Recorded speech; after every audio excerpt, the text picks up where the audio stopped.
accommodation. It is an issue of white liberal guilt. When I call the mayor of New York somebody who suffers from white liberal guilt, I'm still suffering from the backlash of that. But that is a reason. There is no need for any kind of guilt. We have to stand up for truth and justice. Just like I would stand up for the existence of Israel, similarly, I think we need to all stand up for truth and justice. Thank you.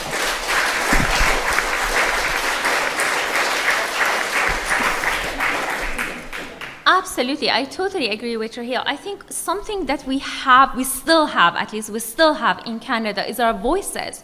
But we sit at home and we blame others. We blame our neighbors, we blame our politicians. But here in Canada, we choose those politicians. We send them out there and we sit at home in the comfort of our living rooms and we just criticize them without actually getting that voice out of our living room. So get your voices out there and demand that the politicians do what they are out there. Okay, I'm going to interject. I'm sorry, because although I love your passion and I love what, your voice, but I'm listening and I'm saying to myself, get my voice out. Give me something Is there an organization to join? Where do I sign up? Yep. Is there a petition? Yep. What is the actual practical way to do this? There are a lot of places. Again, I am personally involved because of who I am with victims of torture, for example.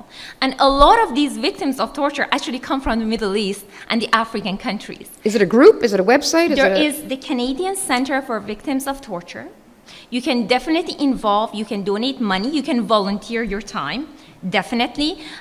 For example, I'm also a member of PEN Canada, and PEN Canada is right now restructuring, and we are trying to help those writers and journalists that many of them are now being persecuted and prosecuted and all of that, in a lot of them in the countries that where Sharia law is basically governing.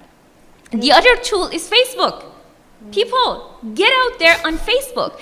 And if you see, for example, an article written in whatever newspaper or magazine or in the Toronto Star or the Globe, it doesn't matter, whichever. If you hear something on the BBC that just doesn't make any sense to you, don't just walk by. Write a letter to the editor, pick up the phone and call them, get on Facebook and criticize us. We have all the tools right now.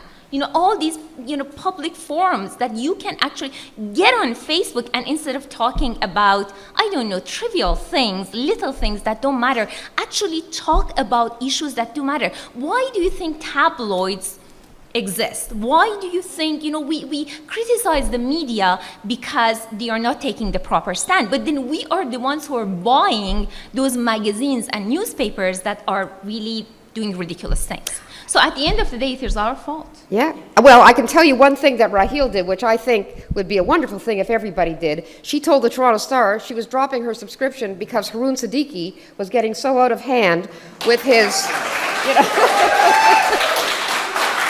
And I'll guarantee you, as I can tell you this, that letters to the editor, you think, a letter to the editor, what does it mean?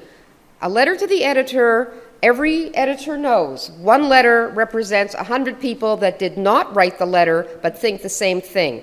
If an editor gets 10, 20, 30 letters on the same subject, that's a story. And that's something to follow. And they take their, they take their messages, they take their, they want to sell newspapers. So that is another good thing you can do. Listen, I think we have to wrap this up. No? I think we kind of do. But I remember in your letters, don't let your anger run away with you. Yeah. Please, keep it calm. Be rational. Yeah, be rational. I don't want to take that guy out and kill him. No. Keep it calm. By the way, not just letters to the editor. Your MPs, they also take their direction from people. And if they get 20 letters or 30 phone calls or whatever else, do something about this. I'm your constituent, do something. That also works. I know it seems like, I'm just one person and all that. But listen, this is how, Martin Gladstone's here, who is single-handedly responsible for getting queers for Israeli apartheid out of the gay pride parade. So one guy makes a difference. All of us can make a difference. I think you'll be available if people want to come up and talk. Our three wonderful panelists, you've been fabulous, forthright, courageous, amazing.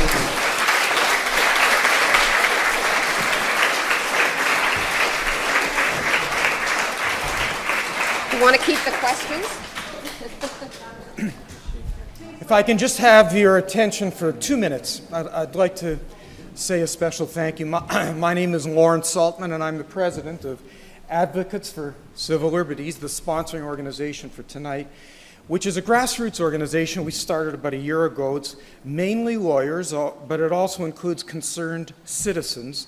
The mission statement of which is to try to bring civil discourse to the discussions that are taking place on campus, publicly, in the media, and so on, and to counter some of what we're hearing tonight in terms of the Islamism.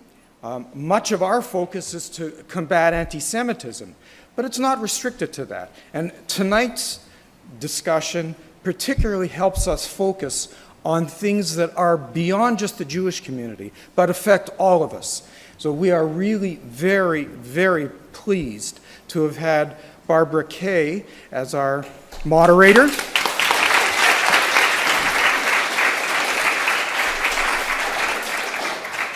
And Barbara, thank you very much for reminding us and having us focus on how honor killings are not a punishment for an individual, but intimidation of an entire group. Group versus individual, we always have to keep that in mind, particularly in our secular society. The three speakers were powerful and each delivered her own message.